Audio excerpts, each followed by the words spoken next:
This is apropos. For decades now, ousted Syrian President Bashar al-Assad and his allies tortured, killed and disappeared hundreds of thousands of people. The dictator fled with his family to Moscow as Islamist-led forces closed in on Damascus in December 2024. Most of his inner circle also escaped Syria. After a preparatory session on Sunday, the first public trial of Assad and senior figures from his government will soon begin in earnest in the Syrian capital. Selena has more.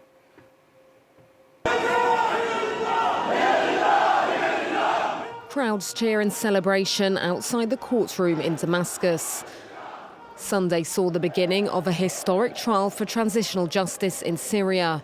For the first time since the fall of his regime, Bashar al-Assad and senior figures from his government are being tried for their brutal crackdown during the Arab Spring that sparked 13 years of civil war.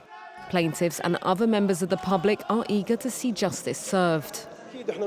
We hope for the implementation of transitional justice as quickly as possible, and that the criminal receives the maximum punishment, which is execution.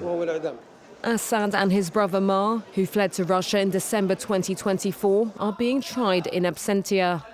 The pair and other senior officials have been accused of killings, torture, extortion and drug trafficking by Syrian opposition activists. Only one was in the dock, Atif Najib. He was the security chief in the province of Dara, where the arrest and torture of a group of Syrian boys led to the country's first uprising in 2011. Facing considerable pressure from the public, Syria's new government has vowed to prosecute those responsible for Assad-era atrocities. This step is very important for the independence of the judiciary, transparency and accountability, and to open the door to public trials legally to ensure the transfer of justice and its independence. Sunday's largely preparatory session will be followed by a second hearing on the 10th of May. Other defendants, including another relative of Assad, as well as military and security officials, are expected to face trials in person, though many of Assad's inner circle have escaped Syria.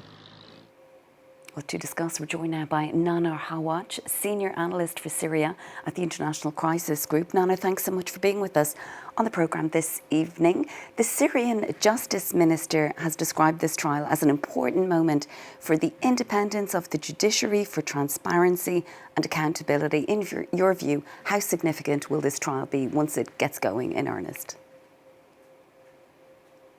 Thank you for having me.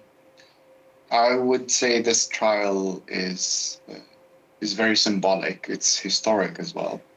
It's the first regime figure to ever stand in a Syrian courtroom. This marks as a recognition for the families of Daraa that waited for this for 15 years. This is not only any senior former regime official. This is someone who's relative to Bashar al-Assad as well. And for many Syrians, this is and hopefully for them, this is an anchor for what could come next and for a new transitional period that will bring them some kind of justice. Do you expect this trial, though, to bring any form of justice to the victims of the regime? Nearly all of those who are being tried, including the former dictator himself, are being pursued in absentia. Transitional justice is not just to punish people. It's recognition. It's bringing the truth, the missing, showing archives. Even if this happens where the main, as you said, quite a bit of regime or former regime officials are not in the country, the transitional justice is integral for Syria to move on past the civil war, past the atrocities, and to kind of move to a more post-war era.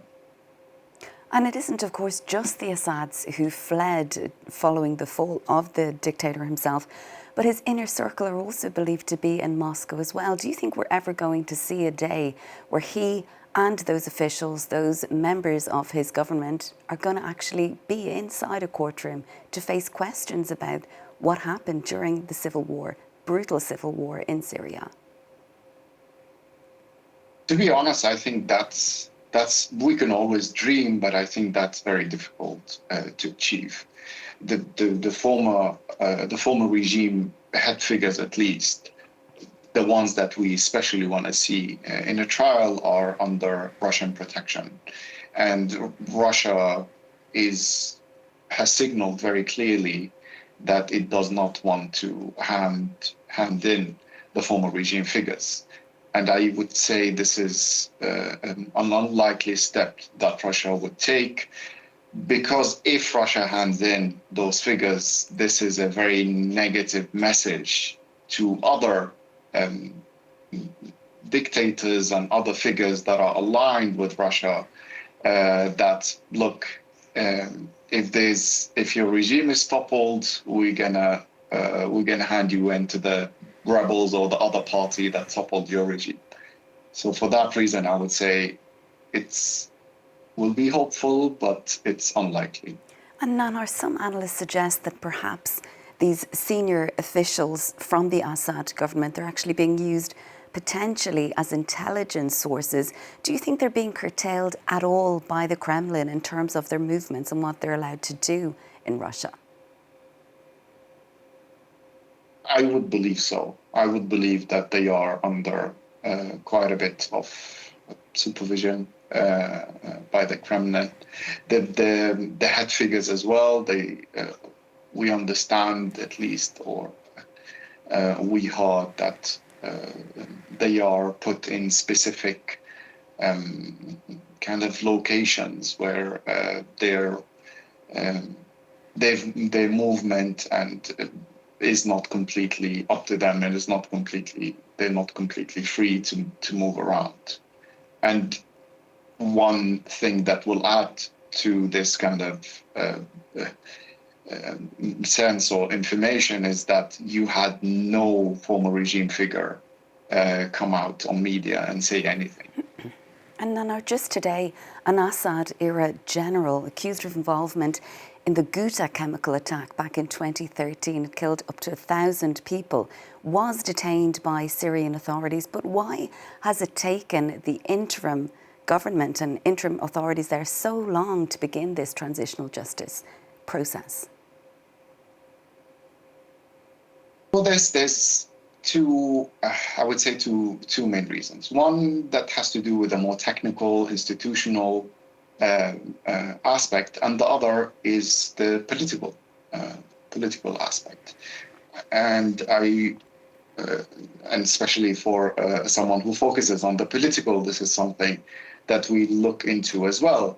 For the technical aspect, a transitional justice process takes time. It actually takes very, very long time. It takes years, it could take decades for it to be actually completed.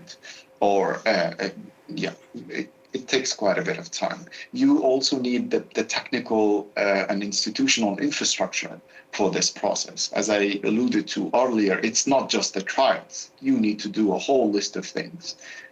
One of which is importantly to have a transitional justice that applies to all and not a selective justice, which is a fear for what to come in Syria. So this is the more technical issue. To give an example, or to conclude with an example for the technical issue, Atif Najib, the person in Daraa, Bashar al-Assad's cousin, he's actually being tried for murder. He's not being tried for the systematic atrocities that he committed, whether crimes against humanity or what else. He's being tried like a regular murderer. And this tells you that actually, even now, the transitional justice is not ready for even if it's first trial. The second political aspect, I would say, to a very large extent, this kind of file has been relatively frozen for a while. And now one of the reasons why this file has started moving could be the pressure that the authorities are in, especially the domestic pressure that is linked with issues with governance and security and economy. So I would say those two are the main reasons. And speaking of the politics then, on a broader level, how far is Syria from transitioning to civilian rule, in your view? I would say that there has been some progress. The main front for this progress has been abroad, has been in the pragmatic approach of the new government. Also, when looking domestically, we see the new authorities and the new leadership are saying the right things, and they try to do the right things when it comes to higher level or high-end policies, at least. However, we are still very far away from it. There has been, you have domestic governance, economic and security issues. There is a high level of exclusion, and I don't mean it in an ideal way. I mean, there is an over-reliance on small circles within Syria, and there's a lack of transparency or a lack of communicated even vision for the population. And finally here, there's a lack of buy-in for the different populations, which I think is the most needed part to have a more stable governance. Nanar, we'll have to leave it there for now. Thanks so much for being with us, though, tonight. That's Nanar Hawach, Senior Analyst for Syria at the International Crisis Group.